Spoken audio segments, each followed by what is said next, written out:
Hello and welcome back to my channel. Today we will be doing a Learn with Funky, which we have not done in quite a long time. And today's topic will be medieval torture devices, because why not? This was a hyperfixation of mine my freshman year of college. I went to the Medieval Torture Museum in Chicago. There's a video of me there on my YouTube. If you scroll like all the way down, I think it's still up. Without further ado, I guess let's go ahead and get into it. Also, people ask about these all the time, so just thought I might as well go with this angle. These are all acrylics, and I hand drew on each and every one of them. And it's just different songs that I liked at the time. I think I made them in like 2020, so pretty old now. But okay, anyways, let's get into it. So I do have pictures of the ones that I can show on YouTube without being like demonetized or taken down, so I'll show you the ones that I can. So the first thing that we're going to talk about is called the rack, and it is from the civilization of antiquity, so long time ago. And so the rack was something that you had strapped to your ankles and your wrists, so you were like basically on like kind of like a chiropractor board or like a doctor's office table. I'll show you what it looks like. And this might be too bright. Is that better? Yeah. So this is what it looks like. And so you'd be strapped in right here and right here, and then they would slowly pull your limbs apart from one another until your limbs were no longer attached to each other. So they cranked those during interrogation, pulling them apart, so it was an interrogation tactic that they used. I don't remember who that they were using that against. And something that I thought was very interesting is that you can audibly hear the bones and the ligaments tearing or breaking, which seems to be something that would be pretty traumatizing to whoever has to do it as well. But it kind of seems like most of the people who were the torturers in these time periods were like very well respected, and they really enjoyed doing what they did. So, you know, whatever. But anyways, they were stretched until they were confessed or they died, and that's about the end of the rack. Next up, we have Judas cradle, which is from ancient Rome or the 16th century Spain. And so let's show this to you. This is like an actual picture. So you'd be strapped in by the waist right here, and then your rectum, or if you're a woman, your genitalia would then be lowered onto the spike, which is never cleaned, of course, because they want you to be infected by whatever grime is on there to make you more sick.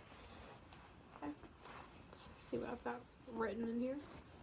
So again, yeah, they were slowly lowered onto the chair, as it's called in here, and the chair slowly tore the booty hole or the genitalia, and that included a septic shock or death by impalement, and that was used for adultery or witchcraft or murder. So it really seems like a multi-purpose tool. I have on here orifice, just in quotes. I guess that was a word I could have used. Most of them are made by wood. It was during the institution of the Inquisition, of course. Who could have guessed that one? And it was the office set within the Catholic Church to root out and punish heresy. And if you don't know what heresy is, it's the non-Catholics. Because Catholics are just so nice, right? Feet and hands were tied so that you couldn't shift your weight, like to try to make yourself more comfortable. But even if you tried to make yourself more comfortable, that would just be you falling down further. So, and then feet were tied so that if they moved, it caused more pain, clearly.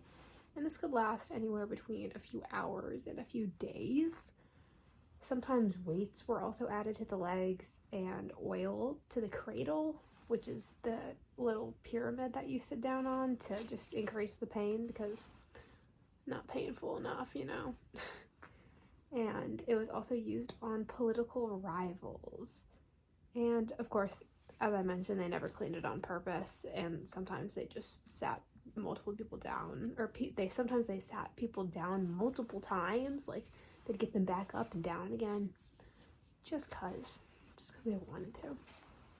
The next thing that we will be talking about is heretic's fork, which is of course the Spanish Inquisition. And this is what heretic's fork looks like. It's attached to your neck, and it's right here so that you can't look down, and if you look down, then you stab both down here and up here. So delightful experience, right? Yeah, I bet. So they were engraved with the words, "I recant." Typical, you know. People could not talk or fall asleep naturally. It was for witches and heretics, Spanish Inquisition. And it was used for confessions for auto de fuz, which is a public penance ritual during the Spanish Inquisition. And then people were burned at the stake during a public event, because making them wear the heretic's fork isn't enough. You then have to be burned at the stake publicly. You know, the constraints also, they constrained the Adam's apple, which could also cause spasms in men. So, or I guess everyone has an Adam's apple, but I guess it would be more likely in men because theirs are usually more prominent. Does everyone have an Adam's apple? I don't know. I don't know anatomy. I went to art school. The victims' heads were pointed at the sky, of course, which I think is most likely supposed to be like a symbolic thing about looking towards God, you know what I mean? And they thought the further their head back, the better. Oh, no, that's not what it says. People thought that if the further back they had, like their head was back, like the more like relief that they would get from heretic's fork, but it doesn't really help. It doesn't really make a difference. Let's move over to the next page. We're gonna do this into two parts, I think. Is scaphism. Scaphism is crazy. Scaphism is not something that I am able to show you as a picture because it's not like a super violent picture, but it just is grotesque.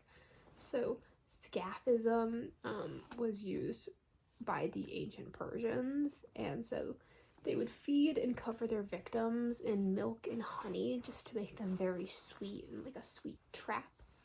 And then it would, of course, make those people then have to diarrhea, and the people would then diarrhea, and then they would have to sit in it because they were placed in hollowed logs or boats that they couldn't move in, like with their hands tied and their feet tied. So they would have to sit in their own feces, and then insects, of course, would be attracted to that, and they would start to eat them alive.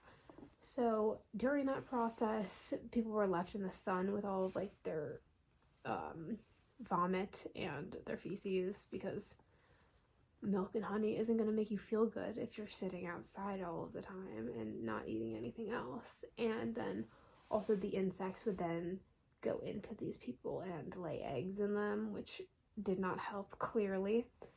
And so they would go back every day and give them milk and honey over and over again. So usually they didn't die of thirst or hunger. That wasn't really an issue. So it really was a very torturous process.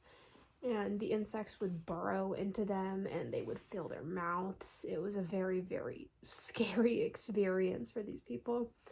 And most of the time it was death by exposure and massive infections. So, awesome. It says that it took someone 17 days to die, allegedly, which is a guy named Mithridates, who was a Persian soldier, and it was ordered by the king also when he hated someone. So I don't know if the king ordered that one or if it was just general that the king ordered them on people that he hated, but who knows, right? And then people were also thrown into a pond after a few days because it would hit people, the delirium would hit people, and then they would die of septic shock. So, anyways, I think that is, should I end it right there? Yeah, I think I'm gonna end the video right there. We'll make a second part in case anyone's interested.